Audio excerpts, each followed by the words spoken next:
Question number 25 की अगर आप बात करते हो तो क्वेश्चन नंबर 25 में आपका इस तरीके से है कि विच of the following set of ion represent collection of iso electronic species. Iso electronic species क्या होते हैं? ऐसे स्पीसीज होते हैं जिसमें नंबर ऑफ इलेक्ट्रॉन की संख्या क्या होती है? सेम होती है। तो नंबर ऑफ इलेक्ट्रॉन, दो जो species which contain same number of electron are called isoelectronic species. इसमें 10 इलेक्ट्रॉन, इसके पास कितने इलेक्ट्रॉन? 10, इसके पास कितने? 10, लेकिन इसके पास 18 इलेक्ट्रॉन है, तो ये तो नहीं हो सकता है। अगला है आपका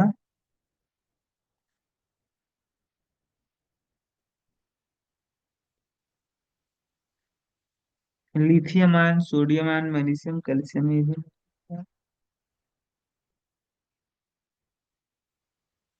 हाँ, यहाँ पे देखोगे तो इसके पास कितने इलेक्ट्रॉन? 18 इलेक्ट्रॉन। क्योंकि पोटेशियम के पास कितने इलेक्ट्रॉन था? 19 इलेक्ट्रॉन। एक इलेक्ट्रॉन निकल गया तो 18 इलेक्ट्रॉन। इसके पास 17 इलेक्ट्रॉन था, एक इलेक्ट्रॉन आ गया, गेन कर लिया, तो 18 इलेक्ट्रॉन। इसके पास 18 इलेक्ट्रॉन।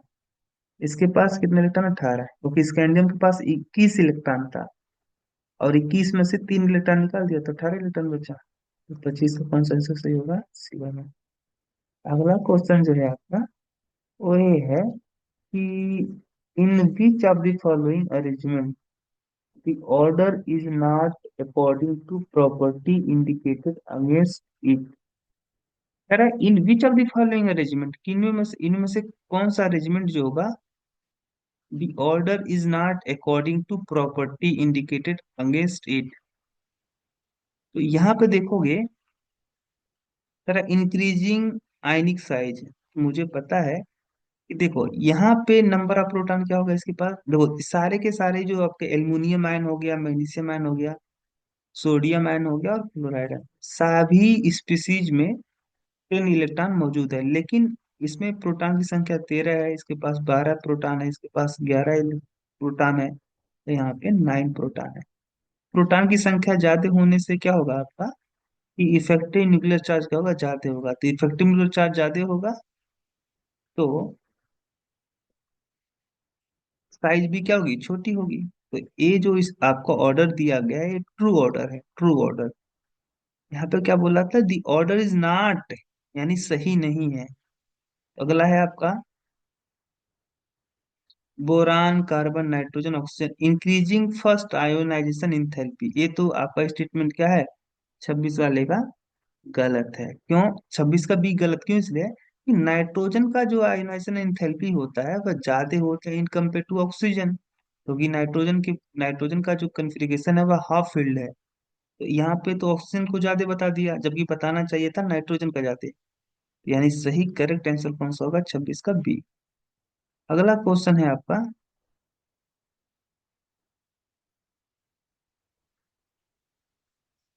Question number 27। क्या बोल रहा है कि which one of the following set of ion represent collection of iso electronic species. तो यहाँ पे देखोगे तो यहाँ पे देखो 18 इलेक्ट्रॉन, यहाँ पे कितने इलेक्ट्रॉन? 18। इसके पास कितने इलेक्ट्रॉन? 18, इसके पास 18, यानी सही आंसर कौन सा होगा? 27 का सी। अगला क्वेश्चन है कि विच of the following has highest value of ionic radius. Ionic radius किसकी सबसे ज्यादा होगी? तो देखो यहाँ पे आपको पता है कि कैटायन की साइज हमेशा क्या होती है? छोटी होती है, स्मॉल होती है। और एनायन की साइज क्या होती है? बड़ी होती है, लार्ज होती है। ठीक है। तो ऑक्साइड आयन और फ्लोराइड आयन की बात करोगे तो दोनों में कितने इलेक्ट्रॉन है? 10 इलेक्ट्रॉन। लेकिन फ्लोराइड आयन में नंबर ऑफ प्रोटॉन कितने हैं? 9। और इसके पास कितने प्रोटॉन है? 8 प्रोटॉन। तो ऑक्साइड आयन में नंबर ऑफ प्रोटॉन जो है वो कम है, और फ्लोराइड आयन में नंबर ऑफ प्रोटॉन क्या है? ज्यादा है ना। इसके पास 9 प्रोटॉन, इसके पास 8 प्रोटॉन। तो प्रोटॉन ज्यादा होने पे क्या होगा? इफेक्टिव न्यूक्लियर चार्ज ज्यादा होगा। इफेक्टिव न्यूक्लियर चार्ज ज्यादा होगा तो साइज क्या होगी आपकी? छोटी होगी।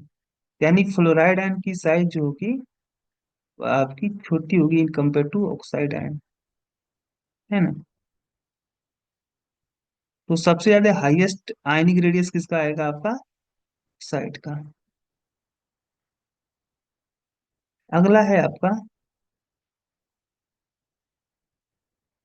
कि लेंथेनाइड्स आर। तो लेंथेनॉइड्स क्या होते हैं? तो लेंथेनॉइड्स की बात करो करते हो तो पीरियड नंबर 6 और ग्रुप नंबर 3, है ना? ग्रुप नंबर 3 पीरियड नंबर 6 में जो एलिमेंट आपके रखे गए हैं जो कि लेंथेनम से स्टार्ट होते हैं, है ना? लेंथेनम से स्टार्ट होते हैं। लेंथेनम का एटॉमिक नंबर कितना होता है आपका?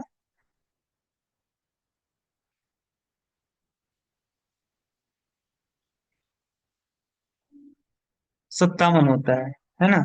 लेंथेनम के आगे जो भी आपके एलिमेंट है ना, जैसे यहाँ पे हो गया आपका सीरियम। तो सीरियम से लेकर के जिसका एटॉमिक नंबर होता है 58 से लेकर के आपका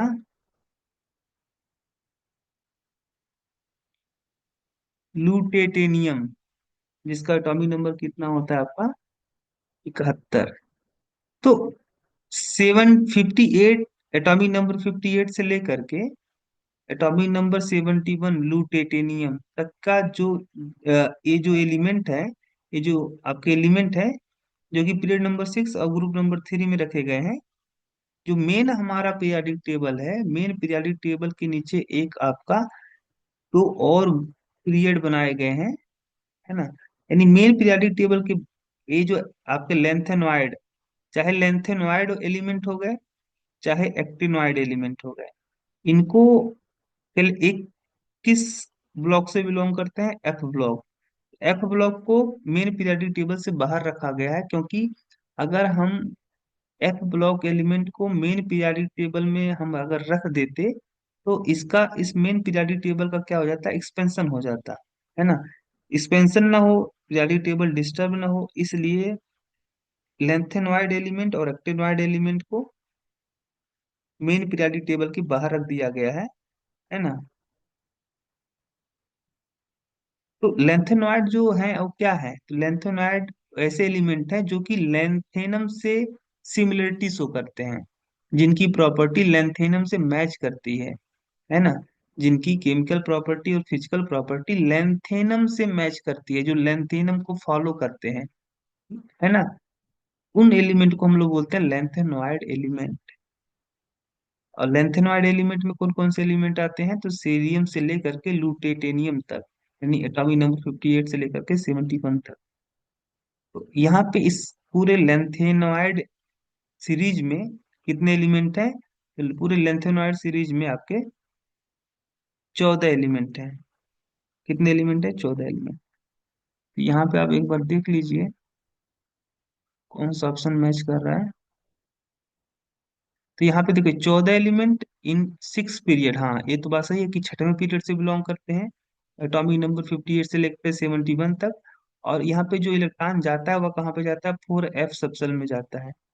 करेक्ट आंसर कौन सा होगा आपका? सी वाला।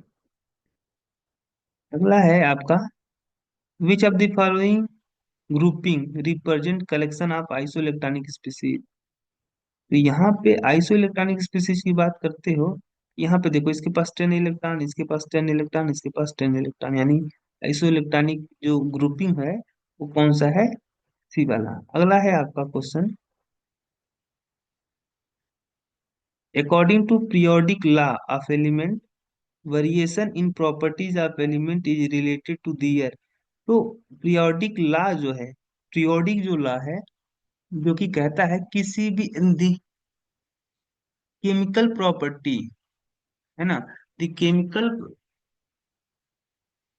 पीरियोडिक लॉ क्या बोलता है कि the chemical and physical property of element are periodic function of the atomic number, है ना? किसी भी एलिमेंट की जो केमिकल प्रॉपर्टी और जो फिजिकल प्रॉपर्टी होती है वह किसका पीरियोडिक फंक्शन होता है? एटॉमिक नंबर का। एटॉमिक नंबर का। इस हिसाब से जो करेक्ट आंसर होगा वह डी वाला होगा। किसी भी एलिमेंट का जो फिजिकल प्रॉपर्टी होता है और केमिकल प्रॉपर्टी होता है। पर किसका पीरियोडिक फंक्शन होता है? पीरियोडिक फंक्शन होता है एटॉमिक नंबर का।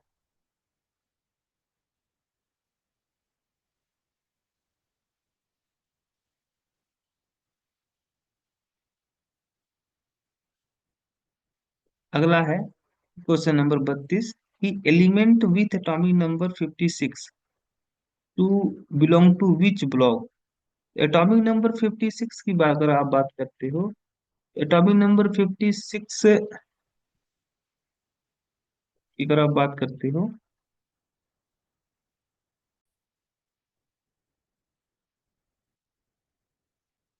एटॉमिक नंबर 56 किस एलिमेंट का एटॉमिक नंबर 56 होता है? तो बेरियम का। किसका होता है? बेरियम का, है ना। अब मुझे देखना है कि जो बेरियम है यह किस ब्लॉक से बिलोंग करता है। तो अगर मैं देखूं और बाउ रूल को अगर मैं फॉलो करूं, तो जो हमारे पास फ्लो चार्ट है जिसमें हम लोग इस तरीके से ड्रा करते हैं, 1s 2s 2p 3s 3p 3d 4s 4p 4d 4f 5s 5p 5d 5f 6s 6p 6d और 6f, इस तरीके से,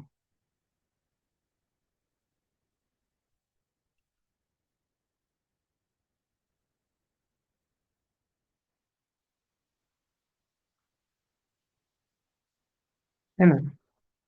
तो यहाँ पे कितने इलेक्ट्रॉन? दो, दो, छः, दो, छः, दो, 10, छः, दो, कितने इलेक्ट्रॉन हो गए? दो दो चार, दो छः, छः दो आठ, आठ छः,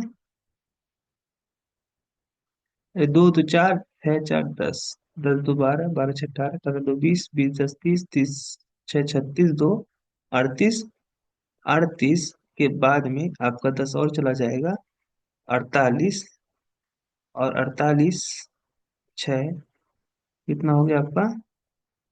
54, और 54 और दो यहाँ पे आ गया 56, यानी लास्ट इलेक्ट्रॉन कहाँ पे जा रहा है? लास्ट इलेक्ट्रॉन आपका जा रहा है 6s सबसेल में, है ना। तो किसी भी एलिमेंट का जो आखिरी इलेक्ट्रॉन होता है वह जिस सबसेल में जाता है, वह एलिमेंट उसी ब्लॉक से बिलोंग करता है। तो चूंकि यहाँ पे लास्ट इलेक्ट्रॉन एस सबसेल में जा रहा है, इसीलिए यह जो एलिमेंट होगा वह एस ब्लॉक से बिलोंग करेगा। अगला क्वेश्चन है आपका, अगला क्वेश्चन है कि which is correct about atomic radius.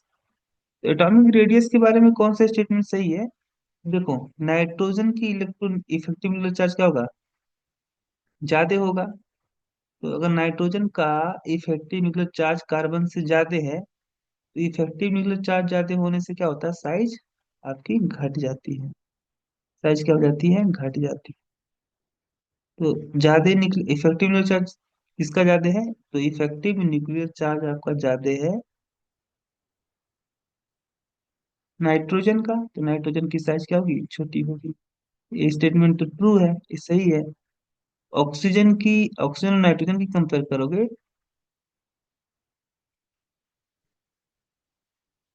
तो ऑक्सीजन और नाइट्रोजन का, तो ऑक्सीजन की इफेक्टिव न्यूक्लियर चार्ज क्या होगा? ज्यादा होगा।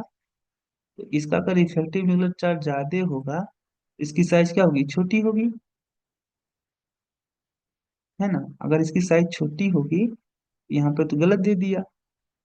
यहाँ पे आपको दिखाना चाहिए था कि नाइट्रोजन की जो साइज होगी, आपको पता है कि जैसे आप लेफ्ट टू राइट जाते हो, इतना ज्यादा बच्चे क्यों करना, आपको पता ही है कि जैसे आप लेफ्ट टू राइट किसी भी पीरियड में आप लेफ्ट टू राइट जाते हो, लेफ्ट टू राइट जाने पे क्या होता है कि साइज आपकी घटता है। सिंपल सी बात, है ना।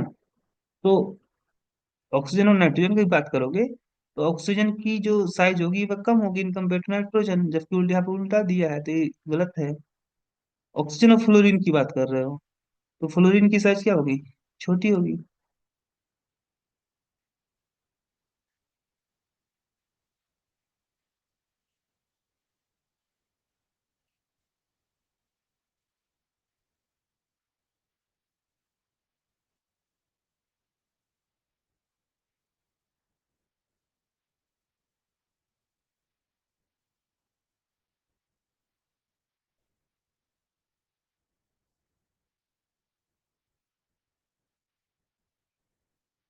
ऑक्सीजन की साइज क्या होगी आपकी, बड़ी होगी इन कंपेयर टू फ्लोरीन।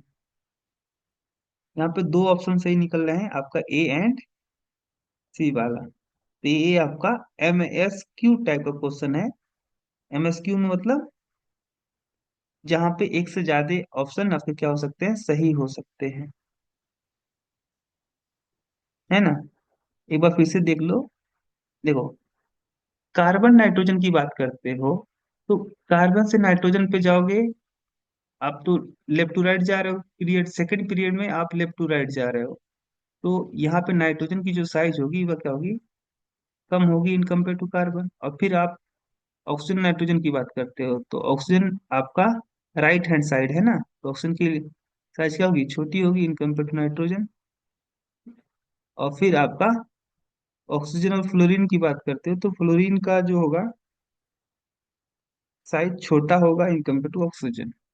अगर यहाँ पे ऐसे दे दिया होता साइन ऐसे कि नाइट्रोजन की जो साइज है वह आपकी बड़ी है इन कंपेयर टू ऑक्सीजन, तो आपका ऑप्शन हो जाता है डी। लेकिन चूंकि ऐसा है नहीं, तो हमारा दो ऑप्शन सही होगा, ए एंड सी वाला।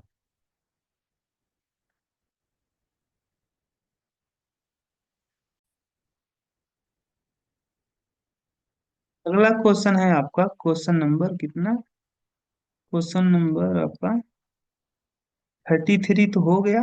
अब 34 की बारी है। 34, क्वेश्चन नंबर 34 आपका है कि the element with atomic number 117 if discovered would be place in the family of. तो जो आपका एलिमेंट 117 खोजा गया है ना, वो एलिमेंट जिसका एटॉमिक नंबर कितना है आपका 117 है, 117, इस एलिमेंट को हम लोग कहाँ पे रखेंगे।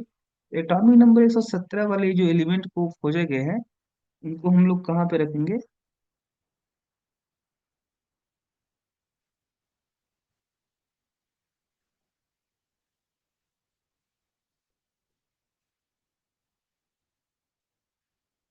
हेलोजन ग्रुप में।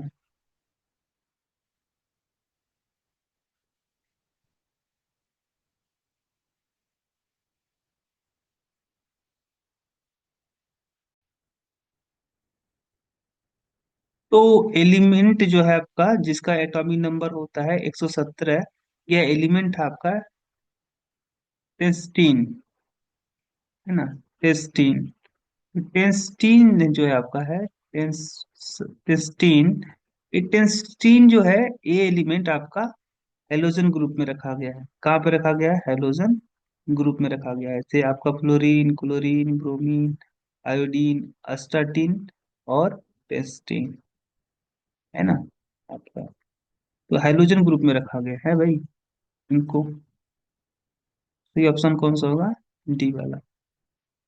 अगर जो अगला क्वेश्चन है, अगला क्वेश्चन है कि आपका, हाँ, कह रहा है कि if sorry among the following third ionization energy is highest for. जो आपका थर्ड आयोनाइजेशन एनर्जी होगा वो किसके लिए हाईएस्ट होगी। तो यहाँ पे अगर आप देखोगे,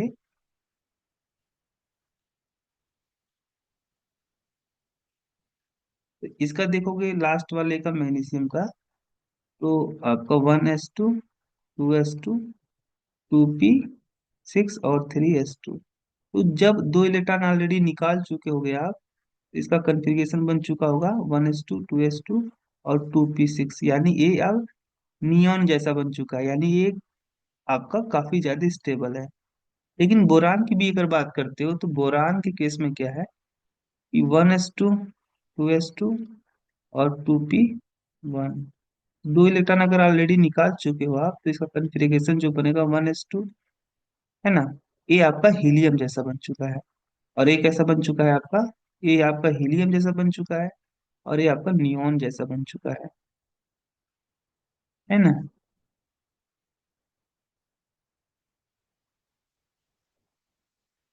और बेरिलियम की बात करते हो, तो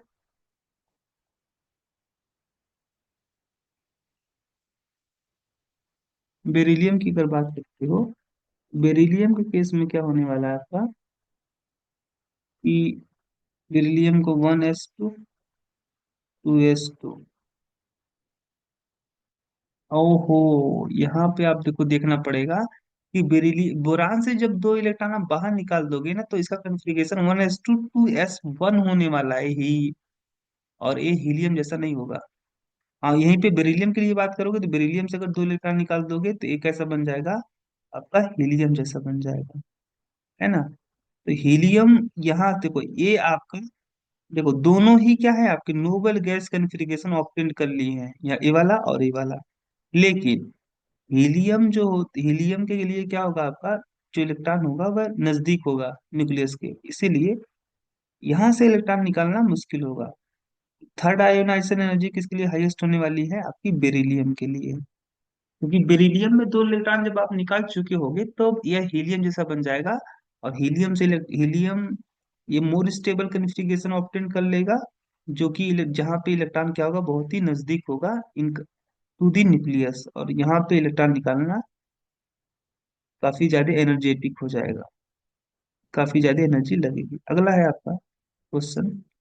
अगला क्वेश्चन है ना आपका कि the hybridisation of orbital of nitrogen atom in this respectively. तो नाइट्रोजन के लिए देखोगे नाइट्रेट आयन में, नाइट्रेट आयन में अगर आप देखते हो तो यहाँ पे आपका 3 सिग्मा बॉन्ड है, तो यानी यहाँ पे जो हाइब्रिडाइजेशन होगा वो कौन सा होगा, sp2 नाइट। ठीक है। फिर अगला जो है आपका नाइट्रेट के बाद में आपका नाइट NO2 पे पॉजिटिव चार्ज की बात कर रहा है, तो इस तरीके से। तो यहाँ पे जो हाइब्रिडेशन होगा नाइट्रोजन का वो क्या होगा, दो दो सिग्मा बॉन्ड है, दो दो सिग्मा बॉन्ड यानी कोऑर्डिनेशन नंबर 2 है, तो कोऑर्डिनेशन नंबर 2 से आपका कौन सा हाइब्रिडेशन आएगा, sp। और इसका तो sp3 हो जाएगा। तो sp2 sp और sp3, यानी सही आंसर कौन सा होगा, 36 का सी। अगला क्वेश्चन है आपका, अगला क्वेश्चन है आपका क्वेश्चन नंबर 37 की the increasing order of ionic radii of the given isoelectronic species.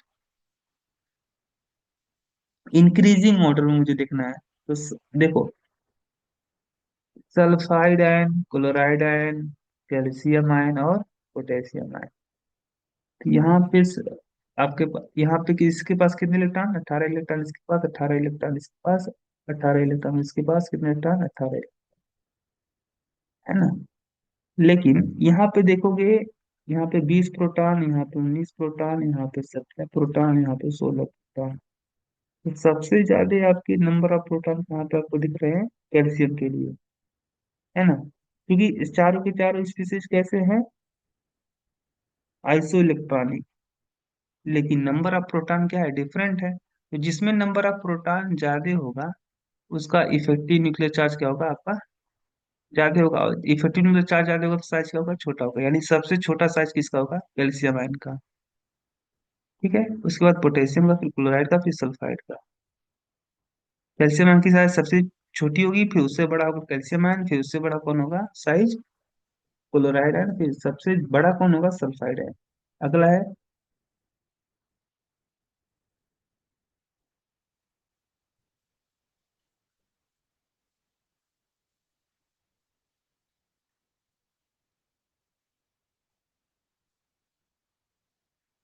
कह रहा है कि what is the value of electron gain enthalpy, what is the value of electron gain enthalpy of sodium ion. अब sodium ion में अगर मैं एक electron क्या करूं, ऐड करूं, तो मुझे पता है कि the amount of energy which are released on adding one electron to the isolated gaseous atom are called electron gain enthalpy। किसी आइसोलेटेड गैसियस एटम में एक इलेक्ट्रॉन ऐड करने पर जो एनर्जी रिलीज होती है उसे हम क्या बोलते हैं, इलेक्ट्रॉन गेन इंथैल्पी।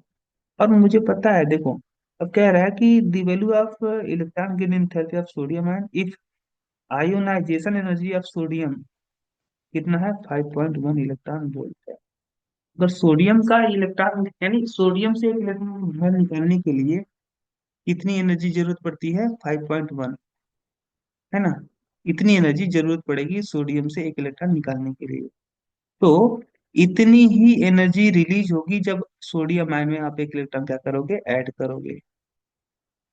लेकिन बस अंतर क्या होगा, यहाँ पे आपको एनर्जी देनी पड़ रही थी, सोडियम से इलेक्ट्रॉन निकालने के लिए एनर्जी देनी पड़ रही थी। और यहाँ पे इलेक्ट्रॉन क्या होगा, सॉरी, इलेक्ट्रॉन जब ऐड होगा तो एनर्जी आपका रिलीज होगा, क्या होगा, रिलीज होगा, यानी अंतर क्या होगा, माइनस का। तो 5.1 इलेक्ट्रॉन वोल्ट, इसकी इलेक्ट्रॉन गेन इंथैल्पी क्या होने वाली है सोडियम आयन की, -5.1। अगला क्वेश्चन है आपका, क्वेश्चन नंबर 39। क्वेश्चन नंबर 39 क्या बोल रहा है कि आइडेंटिफाई द रॉन्ग स्टेटमेंट। अच्छा, among isoelectronic species smaller the positive charge on cation smaller is the ionic radius। नहीं, कह रहा है कि किसी कैटायन के केस में क्या होगा कि जितना ज्यादा आपका smaller the positive charge, charge देखो किसी कैटायन के लिए चार्ज जितना ज्यादा होगा साइज उतनी ही क्या होगी, छोटी होगी। सिंपल सी बात, ठीक है। तो ये स्टेटमेंट आपका कैसा है, रॉन्ग है। ये स्टेटमेंट कैसा है, रॉन्ग है। यानी करेक्ट आंसर कौन सा होगा, फर्स्ट वाला। किसी कैटायन पे जितना ज्यादा चार्ज होगा उसका इफेक्टिव न्यूक्लियर चार्ज उतना ही क्या होगा, ज्यादा होगा। और जितना ज्यादा इफेक्टिव न्यूक्लियर चार्ज होगा और साइज उतनी ही क्या होगी, छोटी होगी, है ना। यहाँ पे तो बोल रहा था कि आइसो इलेक्ट्रॉनिक स्पीसीज के लिए जितना ज्यादा पॉजिटिव चार्ज होगा कैटायन पे, है ना, उतना ही क्या होगा, आपकी साइज छोट स्मॉलर दी, यानी चार्ज जितना कम होगा साइज उतनी ही क्या होगी आपकी, छोटी होगी। ये बात गलत है। चार्ज जितना ही ज्यादा होगा साइज ही उतनी ही क्या होगी, छोटी होगी। इसका सीधी सिंपल से बोल रहा था कि अगर चार्ज चार्ज जो है वह कम है तो साइज भी क्या होगा, कम होगा, है ना। जबकि गलत है, चार्ज कम होगा तो साइज बढ़ेगी।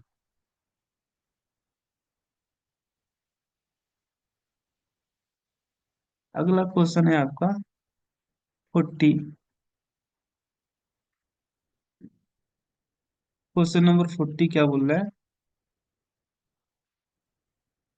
कि विच of the following order of ionic radii is correctly represented. तो सबसे ज्यादा आयनिक रेडियाई किसकी होने वाली है, मुझे पता है कि एनायन की जो साइज होती है वो बड़ी होती है in compare to neutral atom. और न्यूट्रल एटम की साइज जो होती है वह कैटायन से क्या होती है, बड़ी होती है। तो यहाँ पे ए नाइन है, ए नाइन है। क्या कह रहा है, विच of the following order of ionic radii is correctly represented. ये आपका जो है ये तो गलत दे दिया, क्योंकि एनायन के बाद में से यहाँ पे न्यूट्रल एटम रखना चाहिए था, हाइड्रोजन को रखना चाहिए था। हाइड्राइड के बाद हाइड्रोजन एटम रखना चाहिए था, न कि हाइड्रोजन आयन। अगला है आपका, यहाँ पे देखो ये सारे जो आपकी स्पीसीज है ना, कैसे स्पीसीज है आपके, आइसो इलेक्ट्रॉनिक स्पीसीज। तो एनायन की साइज तो बड़ी होती है तो इसको यहाँ पे रखना चाहिए था, तो ये भी गलत हो गया। ये आपका आइसो इलेक्ट्रॉनिक स्पीसीज है। और यहाँ पे एनायन, अच्छा एनायन में देखोगे एनायन के केस में जितना ज्यादा निगेटिव चार्ज होगा उतना ही ज्यादा क्या होगा, आपकी साइज बड़ी होगी। तो यहाँ पे ऑक्साइड आयन को यहाँ पे रखना चाहिए था, क्योंकि ऑक्साइड पे जो है ज्यादा निगेटिव चार्ज है, यानी साइज भी बड़ी होगी। ये भी स्टेटमेंट गलत है। यहाँ पे देखोगे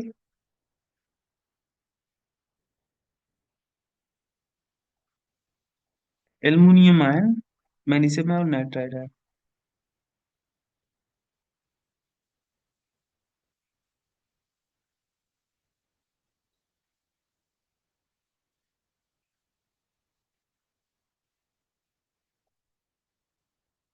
ये तो वाला भी गलत है क्योंकि एनायन की साइज काफी बड़ी होती है। यानी यहाँ पे आपका जो क्वेश्चन होगा, वो क्वेश्चन जो है इनमें से कोई भी ऑप्शन मैच नहीं कर रहा है। और यहाँ पे आप 40 का जो है ना नन, यहाँ पे क्या नन।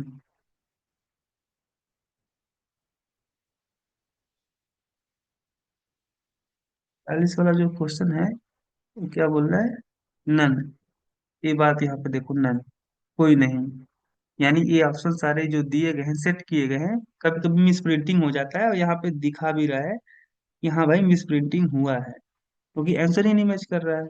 आंसर नहीं मैच कर रहा है इसीलिए यहाँ पे दे दिया नन, है ना। तो यहाँ पे इसका जो आंसर होने वाला है नन होने वाला है, क्योंकि कोई भी आंसर मैच नहीं कर रहा है। क्वेश्चन नंबर, अगर आप देखते हो 41, क्या क्या बोल रहा है question number 41, among the following oxo acid the correctly decreasing order of acidic strength।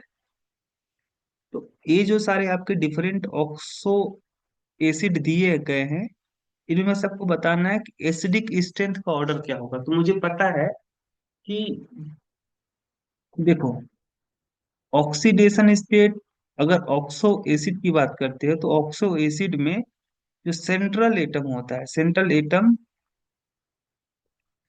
का ऑक्सीडेशन स्टेट अगर बढ़ेगा तो एसिडिक स्ट्रेंथ भी क्या होगी, बढ़ेगी। तो इस हिसाब से आपका यहाँ पे देखोगे क्लोरीन के ऊपर +7 चार्ज होगा, यहाँ पे +5, यहाँ पे +3 और यहाँ पे प्लस, क्लोरीन के ऊपर कितना चार्ज होगा, +1। सबसे ज्यादा ऑक्सीडेशन स्टेट कहाँ पे है, पर क्लोरिक एसिड पे, है ना। तो सब जो आपका एसिडिक स्ट्रेंथ का ऑर्डर होगा वह डी वाला आपका कौन सा होगा, सी, है ना, क्योंकि यहाँ पे क्लोरीन का जो ऑक्सीडेशन स्टेट है +7, उसके बाद HClO4, फिर HClO2, फिर HOCl।